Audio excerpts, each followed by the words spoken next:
The sky had just started to darken as Andrew Williams walked home from debate team practice. The autumn air felt crisp against his face as he pulled his blue hoodie a little tighter. At 17, Andrew had his whole life mapped out, finished senior year with top grades, get into a good college, and then law school. His mom had always told him he could be anything, and he'd chosen to follow in her footsteps. "See you tomorrow, coach," Andrew called out, waving to his debate teacher before turning down Maple Street. He checked his watch, 6:45 p.m. Still enough time to finish his history paper before dinner. As he walked past Dewey's corner store, Andrew noticed a police car parked outside, its lights flashing. He slowed down, curious about what was happening, but decided to keep moving.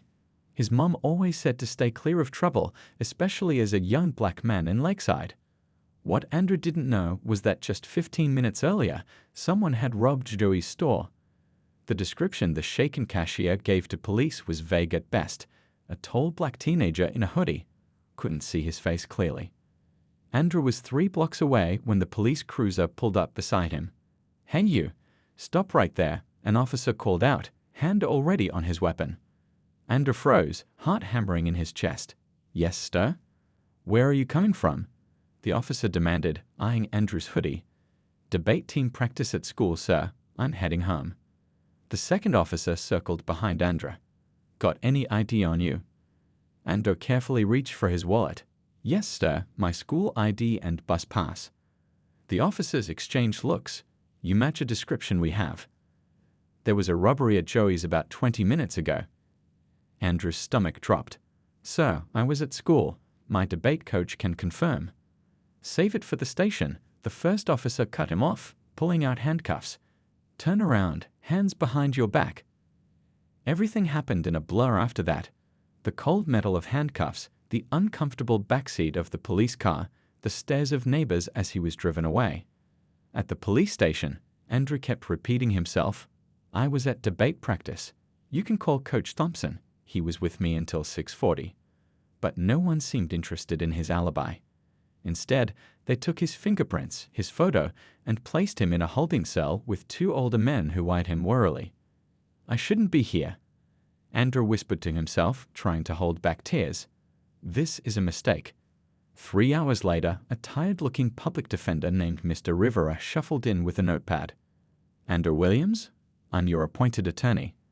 Andrew jumped up. "Sir, there's been a mistake. I was at school when that robbery happened, my debate coach." "Slow down, kid," Mr. Rivera sighed. "One thing at a time. The arraignment is tomorrow morning with Judge Harrington." Andrew's shoulders slumped. "Can I call my mom?" "Processing is backed up tonight. They'll give you your phone call tomorrow." Mr. Rivera glanced at his notes. "Says here your mom lives in Washington, D.C. You live with your grandmother." Andrew nodded. "My mom's job keeps her there, but she needs to know what's happening." What neither Andrew nor Mr. Rivera knew was that Judge Walter Harrington had already taken a special interest in the case. From his home office, he reviewed the arrest report with unusual attention. "Another one for the pipeline," he muttered, reaching for his phone to call District Attorney Phillips. "I've got a slam-dunk case for you tomorrow," Harrington said when Phillips answered. "Young thug robbed Joey's store. Let's make an example of this one." "Juvenile?" Phillips asked. 17. "Old enough to know better," Harrington replied. "I'd want maximum charges." Meanwhile, Andrew lay on the thin mattress in his cell, staring at the ceiling.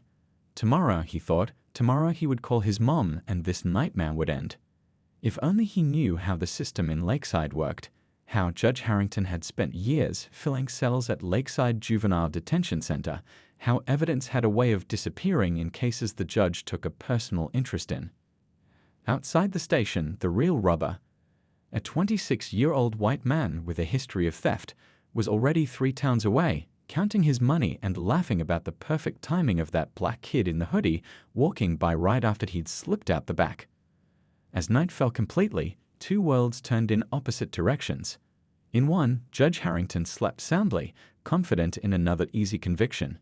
In the other, Andrew Williams closed his eyes, clinging to the hope that truth would be enough to save him. Morning arrived with the harsh sound of metal on metal as a guard banged his baton against the cell bars.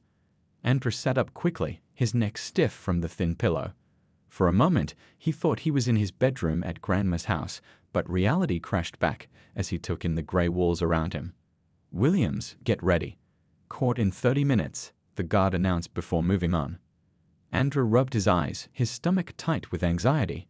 Surely today they would listen to him. Surely someone would call his debate coach. Down the hall in the courthouse wing, Judge Walter Harrington arrived early, something he rarely did for juvenile cases. The 62-year-old judge had been on the bench longer than most people in Lakeside could remember. His silver hair and stern face had become synonymous with law and order in the county. What the public didn't see was the judge in his private chambers, looking over property maps with a man in an expensive suit.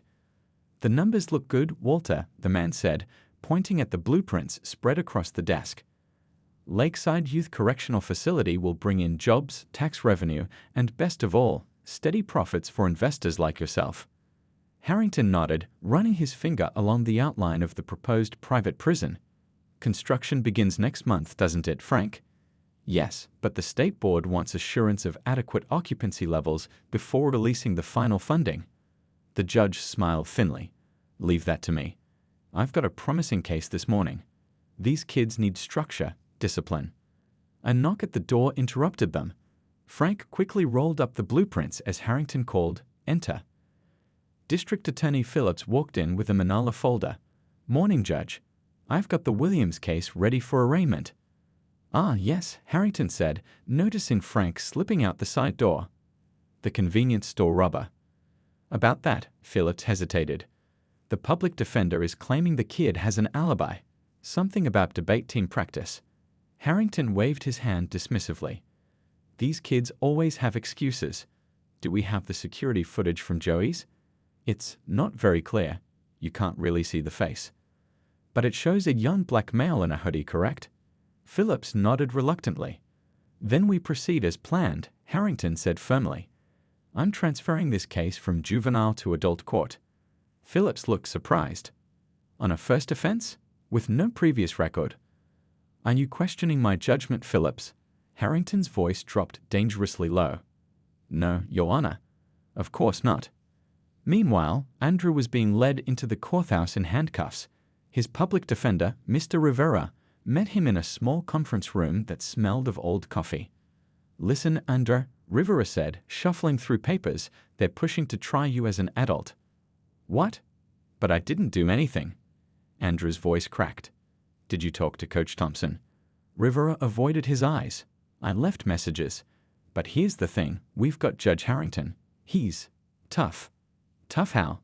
Rivera looked uncomfortable. "Let's just say he has a certain reputation, especially with young men who look like you." Andrew's heart sank. "That's not fair." "Fair doesn't always enter into it, kid." Rivera checked his watch. "We're up in 10 minutes. Now, if you plead guilty, that might." "I'm not pleading guilty to something I didn't do," Andrew interrupted, his grandmother's words echoing in his mind. "Stand in your truth, even when it's hard." Rivera sighed. "It's your call, but Harrington doesn't like being challenged." In the courtroom, Andrew felt small as he stood before the bench. Judge Harrington looked down at him with cold eyes that seemed to have decided his fate before he'd said a word. "Andrew Williams, you are charged with armed robbery," the judge announced, though no weapon had been found on Andrew or mentioned in the police report. Rivera noticed the discrepancy. "Your Honor, the charging document mentions simple robbery, not armed." Harrington's eyes narrowed. "The report I reviewed indicated threat of force, Mr. Rivera. The charge stands as amended." When Rivera attempted to bring up the alibi, Harrington cut him off. "Save it for trial. Bail is set at $50,000. Andrew's mouth fell open. There was no way his grandmother could afford that. "Your Honor," Rivera protested, "my client has no prior record, strong community ties." "Decision is final," Harrington snapped, banging his gavel. "Next case." As guards led Andrew away, he caught sight of a familiar face in the back of the courtroom, a local reporter who had judged one of his debate competitions. Their eyes met briefly, the reporter's brow furrowing in recognition and confusion. That night, in the juvenile detention center, Andrew stared at the ceiling again, but now with a crushing weight of understanding. The system wasn't confused. It wasn't making mistakes. Something more sinister was happening, and somehow he had become part of it. "I need to call my mom," he whispered to himself. "She'll know what to do." But the phone call he was legally entitled to remained just out of reach, another right that seemed to vanish the moment those handcuffs had clicked around his wrists. 3 days passed like a slow-motion nightmare for Andra. The juvenile detention center was a world with its own rules: when to eat, when to sleep, when to speak. Other boys sized him up, testing whether he was weak or strong. Andra kept to himself, counting the hours until his next meeting with Mr. Rivera. "I still haven't been allowed my phone call," Andra said as soon as Rivera sat down across from him in the visiting room. Rivera frowned. "That's not right. I'll look into it." He opened his folder. "Listen, I've got some concerns about your case. Things aren't adding up." Andra leaned forward. "Like what?" "For one, I finally reached your debate coach. He confirmed you were at practice until 6:40 that evening, which makes it practically impossible for you to have been at Joey's at the time of the robbery." Hope flickered in Andra's chest. "That's what I've been saying." "I know, kid. I believe you." Rivera lowered his voice. "But here's where it gets strange.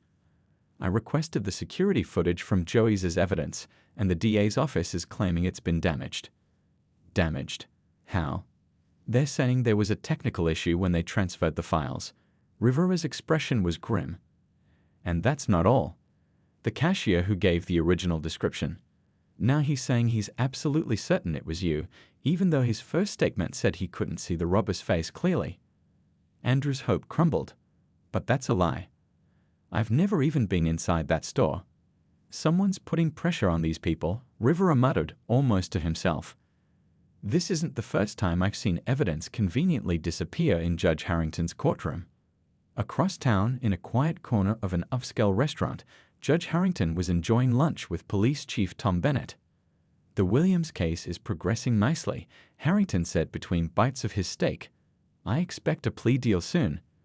These kids always break when they realize they're facing adult time." Chief Bennett nodded. "Good. Frank was asking about our progress numbers for the new facility. Tell him we're on track." Harrington dabbed his mouth with a napkin. "Though that public defender, Rivera, is being stubborn, he's actually trying to build a defense." Bennett chuckled. "That'll change once the evidence review comes up empty." "Speaking of which," Harrington said, his voice dropping, "I hope that store footage issue has been handled." "Technical glitch. Very unfortunate," Bennett replied with a slight smile. "And our officer who took the cashier's statement helped him remember a few more details about the suspect." "Excellent." Harrington raised his glass. "To public service." That afternoon, Andrew sat in a group therapy session, barely listening as the counselor talked about taking responsibility for your actions. His mind was racing with what Rivera had told him. Someone was actively working to frame him. But why? He was nobody, just a high school kid with debate trophies and college dreams. Later, in the recreation yard, an older boy named Devin approached him. "Heard you got Harrington," Devin said, bouncing a basketball. "Bad luck, man." Andrew looked up. "You know about him?"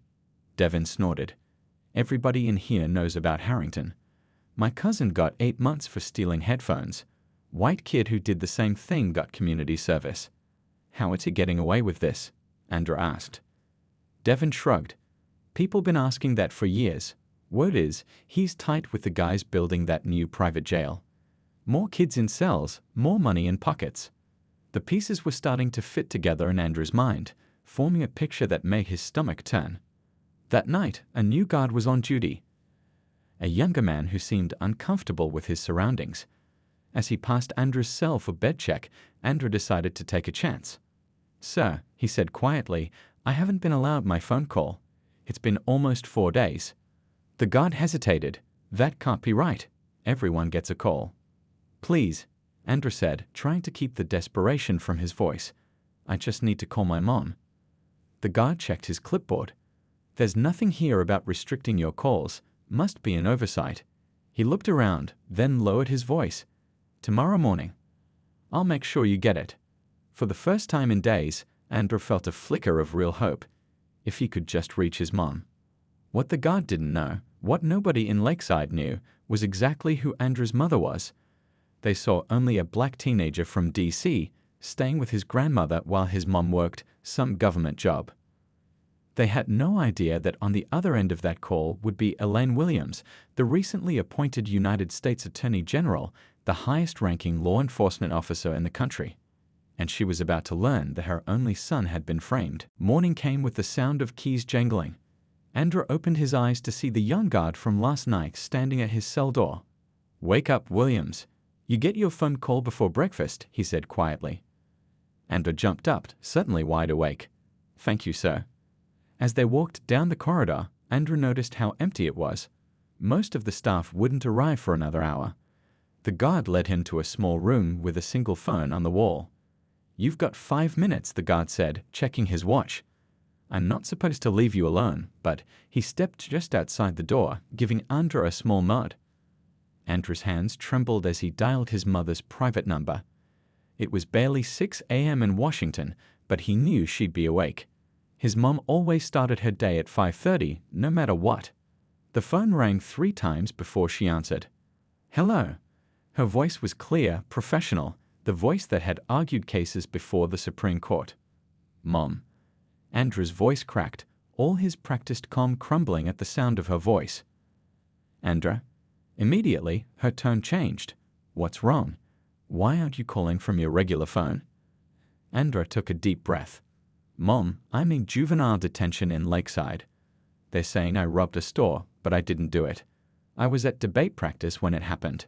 Coach Thompson can prove it." "Slow down," his mother said, her voice shifting into the calm, methodical tone he recognized from when she tackled difficult problems. "Start from the beginning." Andrew spoke quickly, aware of the ticking clock. He explained everything: the arrest, the changed charges, the disappearing evidence, what his lawyer and Devon had told him about Judge Harrington, and the private prison connection. "They set my bail at $50,000, Mom. Grandma doesn't have that kind of money, and they kept me from calling you for 4 days." There was silence on the other end, but Andrew could almost feel the temperature dropping through the phone. When his mother was truly angry, she didn't yell. She got quiet. "Have they hurt you?" she finally asked, her voice tight. "No, ma'am." "Does anyone then know who I am?" "No, I don't think so." Another pause. "Good. Keep it that way for now." Her voice softened. "Andrew, listen to me carefully. Don't sign anything. Don't talk to anyone about your case except Mr. Rivera. Tell him I'll be calling him directly." "Are you coming here?" Hope surged in Andrew's chest. "Not yet. If I show up personally, it could tip our hand." Paper rustled in the background as she made notes. "I need to approach this carefully to protect you and to make sure we get everyone involved. But, trust me, baby, I'm putting things in motion right now. The people who did this to you won't know what hit them, but we have to be smart." The guard tapped on the window, pointing to his watch. "I have to go, Mom. The guard says time's up." "Andrew," she said, her voice full of love and steel, "hold your head up. You didn't do anything wrong. I'm going to fix this, but I need you to be strong for a little while longer." "Yes, Mom." "I love you more than anything in this world." "Love you too, Mom." Andrew hung up, feeling like he could breathe properly for the first time in days. The guard opened the door. "All good?" Andrew nodded. "Thank you." Across the country, Elaine Williams sat at her kitchen table, still in her robe, her coffee forgotten beside her. Her hands were perfectly steady as she picked up her secure line and dialed. "This is the Attorney General. I need to speak with Director Carson at the FBI. Priority Code Alpha." She waited only seconds before the FBI director came on the line. "Elaine, what's happened?" "James, I need a favor that stays off the books for now." Her voice was calm, controlled. "My son has been wrongfully detained in Lakeside, Michigan. I have reason to believe there's a significant corruption network involving the local judge, police, and private prison interests. Your son. I didn't even know you had. I keep my family life private for their protection, but right now I need your best people looking into Judge Walter Harrington and the Lakeside criminal justice system. Unofficially, until I can recuse myself properly. You'll have them within the hour." "Thank you, James." She hung up and immediately made another call. In the White House, a phone rang. The president's chief of staff answered, surprised to hear the attorney general's voice so early. I need 10 minutes with the president this morning, Elaine said. There's a situation I need to brief him on personally. As she hung up, Elaine looked at the photo on her refrigerator. Andrew in his debate team blazer, smiling proudly with his trophy. Her expression hardened. Wrong kid to mess with, she whispered. And definitely the wrong mother. By noon, the quiet town of Lakeside had no idea what was coming. Judge Harrington sat in his chambers, reviewing cases for the afternoon session, when his secretary buzzed him. Judge, there are 2 people here to see you. They say they're from the Department of Justice. Harrington frowned. The DOJ rarely bothered with small towns like Lakeside. Send them in. A man and woman entered, both in crisp suits, both carrying thin leather portfolios. Something about their calm, steady gazes made Harrington's mouth go dry. I'm Special Agent Holt, the woman said, showing her credentials. This is Special Agent Tran. We're here as part of a preliminary inquiry. What kind of inquiry? Harrington asked, forcing a smile. We're reviewing certain judicial practices across several counties, Agent Tran replied smoothly. Nothing to be concerned about, just routine. But there was nothing routine about the way they settled into the chairs across from him, or the precision of their questions about his case selection, sentencing patterns, and, most worryingly, his financial interests outside the courtroom. Across town, Mr. Rivera was meeting with 2 more federal agents in a coffee shop far from the courthouse. We understand you're representing Andrew Williams, one agent said quietly. Rivera tensed. I can't discuss my client's case. We're not asking you to, the agent replied, sliding a business card across the table. But when you need help, call this number. You'll have whatever resources you need. Rivera stared at the card. Who are you people, really? The agents exchanged looks. Let's just say the right people are now paying attention to Lakeside. Meanwhile, in Washington, D.C., Elaine Williams walked into the Oval Office. The president stood as she entered. Elaine, what's so urgent? He asked. Sir, I need to formally recuse myself from an investigation that's about to become public. She handed him a folder. My son has been wrongfully detained in Michigan, caught in what appears to be a corruption scheme involving a judge, police officials, and private prison interests.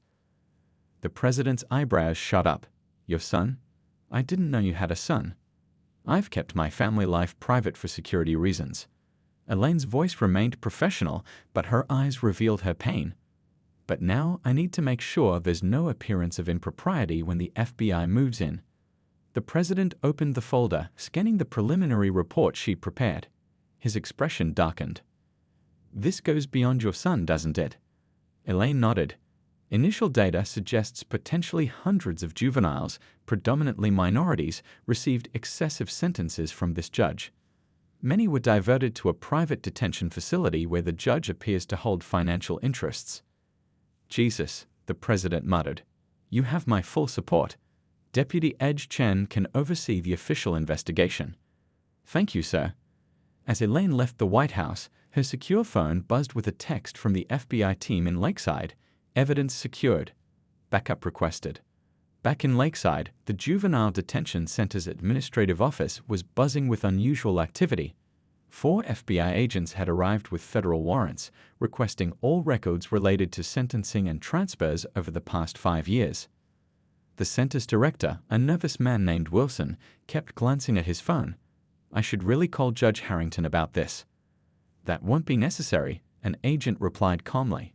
In fact, it would be better if you didn't. In another part of the building, Andrew was surprised when a guard came to escort him to a private meeting room instead of the usual visitation area. Inside waited Mr. Rivera and a woman Andrew had never seen before. Andrew, this is Ms. Chen from the Department of Justice, Rivera said, looking both nervous and excited. Hello, Andrew, Ms. Chen said warmly. I want you to know that things are going to start changing very quickly now. Andrew sat down slowly.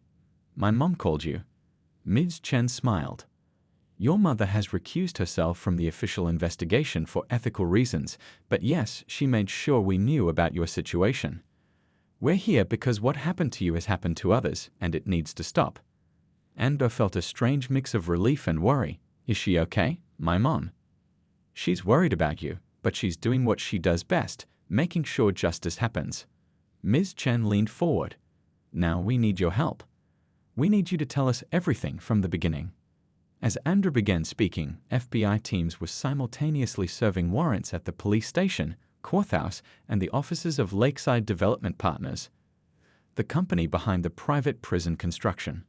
At his home, Police Chief Bennett was frantically shredding documents when his doorbell rang. On his porch stood 4 FBI agents. Thomas Bennett, we have a warrant for your arrest. And at the courthouse, Judge Harrington watched in stunned silence as agents began removing computers and files from his chambers.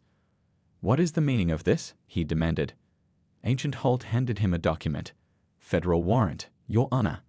The Department of Justice is investigating allegations of judicial misconduct, evidence tampering, and conspiracy to violate civil rights. For the first time in his 30-year career, Judge Harrington felt the cold weight of fear in his stomach. Someone powerful had taken an interest in Lakeside, and he couldn't understand why. Not yet. 2 days after the FBI arrived in Lakeside, the town was buzzing with rumors. Local news vans parked outside the courthouse, and reporters huddled in the cold, hoping for a glimpse of the federal agents coming and going with boxes of files. Inside the courthouse, an emergency hearing had been called. Andrew sat beside Mr. Rivera at the defense table, wearing fresh clothes his grandmother had brought him after his release from detention into her custody. Across the aisle, a new prosecutor from the state attorney's office replaced the local DA, who was now himself under investigation. The courtroom fell silent as a tall black woman in a judge's robe entered, not Judge Harrington, but a federal judge brought in specially for the proceedings. All rise for the Honorable Judge Patricia Wilson, United States District Court, the bailiff announced. After everyone was seated, Judge Wilson looked at the papers before her. This hearing is to address serious concerns regarding the case of the state versus Andrew Williams. Her voice was firm but kind. Due to allegations of judicial misconduct, all rulings by Judge Harrington in this matter are suspended pending review. Andrew could hardly believe this was happening. Just days ago, he'd felt completely powerless. The door at the back of the courtroom opened, and everyone turned to look. 2 U.S. Marshals escorted a handcuffed Judge Harrington into the room. Gone was his judicial robe, replaced by an orange jumpsuit. His usual confident expression had vanished, replaced by a mixture of anger and fear. The court has called Judge Walter Harrington to provide testimony regarding evidence tampering in this and related cases, Judge Wilson explained. Harrington was led to the witness stand. After being sworn in, he glared at the federal prosecutor who approached him. Judge Harrington, did you order the destruction or alteration of security footage from Joey's Corner Store related to the robbery on November 12th? The prosecutor asked. I declined to answer based on my Fifth Amendment rights, Harrington replied stiffly. The questioning continued, with Harrington refusing to answer most questions. His eyes kept drifting to Andrew, narrowing with resentment. Finally, the prosecutor changed tactics. Your Honor, we've recovered text messages between Judge Harrington and Police Chief Bennett discussing their need to, quote, find suitable candidates to fill cells at the Lakeside Youth Correctional Facility. We also have financial records showing Judge Harrington's investment in the company building that facility. Murmurs spread through the courtroom. Andrew's grandmother squeezed his shoulder. Furthermore, the prosecutor continued, we've located the original security footage from Joey's store, which was backed up to a cloud server. This footage clearly shows the actual perpetrator, who is not Andrew Williams. The courtroom doors opened again. This time, a woman in a perfectly tailored suit walked in, flanked by security. She moved with quiet confidence, her eyes immediately finding Andrew. The room went completely silent. Excuse me, Your Honor, the prosecutor said. The Attorney General of the United States has arrived to observe these proceedings. Judge Harrington's head snapped up. The Attorney General? Why would she? His words died as he watched the woman walk directly to Andrew and place a gentle hand on his shoulder. Are you okay? She asked softly. Yes, Mom, Andrew replied. The color drained from Harrington's face as realization dawned. The kid he'd tried to railroad into prison, the kid whose future he'd nearly destroyed, was the son of the highest-ranking law enforcement officer in the country. Judge Wilson addressed the courtroom. For the record, Attorney General Williams has formally recused herself from this investigation. She is present today solely as a parent. Elaine Williams nodded respectfully to the judge, then took a seat behind her son. Her eyes met Harrington's across the room, her gaze unwavering. Mr. Rivera leaned toward Andra. "Your mom is the Attorney General of the United States," he whispered, stunned. Andra nodded. "She likes to keep her family life private for security reasons, but yes." Harrington's lawyer was now frantically whispering to him, but the former judge seemed frozen, unable to process how completely his world had collapsed. The prosecutor addressed Judge Wilson. "Your Honor, in light of the evidence, the state moves to dismiss all charges against Andra Williams immediately." "Motion granted," Judge Wilson announced. "Mr. Williams, you are free to go, with the court's apologies for this miscarriage of justice." As understood, Judge Wilson added, "And Mr. Williams, before you leave, would you like to make a statement to the court?" Andor looked at Harrington, then at his mother, drawing strength from her presence. He stepped forward, his voice clear and steady. "My mother taught me that justice may be delayed, but it will never be denied. Today proves she was right." 6 months later, Andrew stood at the podium in his high school auditorium, addressing his graduating class. The room was packed with students, parents, and, unusually, several news cameras at the back. "When I was wrongfully arrested last fall, I learned something I never expected," Andrew said, looking out at the sea of faces. "I learned that our justice system isn't perfect, but I also learned that change is possible when good people stand up for what's right." His grandmother beamed from the front row, sitting beside his mother, who had taken a rare day away from Washington to be here. The past half year had transformed Lakeside. After Andrew's case made national headlines, the Department of Justice had launched a full investigation into the town's criminal justice practices. What they found shocked the country. Over 200 cases where Judge Harrington had handed down excessive sentences to minority youth, many for minor offenses or on flimsy evidence. Outside the auditorium, construction on the private detention center had been permanently halted. The land was now being converted into a community center with programs for at-risk youth, funded partly by settlement money from the companies involved in the corruption scheme. "I'm not the only one who faced injustice in this town," Andrew continued. "But because of what happened to me, dozens of young people have been released from detention and had their records cleared. Systems are changing. People are paying attention." In the audience sat Devon, the young man Andra had met in juvenile detention. He was now working with a community organization that helped formerly incarcerated youth finish their education. Beside him sat the young guard who had allowed Andra to make that crucial phone call. He'd later testified against the detention center administration, revealing numerous violations of juvenile rights. "Some people ask me if I'm angry about what happened," Andra said. "And honestly, sometimes I am. But mostly, I'm determined. Determined to make sure what happened to me doesn't keep happening to others." He didn't mention that Judge Harrington had been sentenced to 15 years in federal prison for corruption, civil rights violations, and obstruction of justice.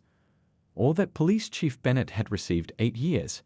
Or that the executives of Lakeside Development Partners were awaiting trial on bribery charges. Justice had come, swift and complete. "Next fall, I'll be attending Georgetown University," Andrew announced, to applause from the crowd. "And yes, I'm still planning to become a lawyer." He smiled at his mother. "Though I've got some pretty big shoes to fill." After the ceremony, as Andrew posed for photos with his family, a small group of parents approached them.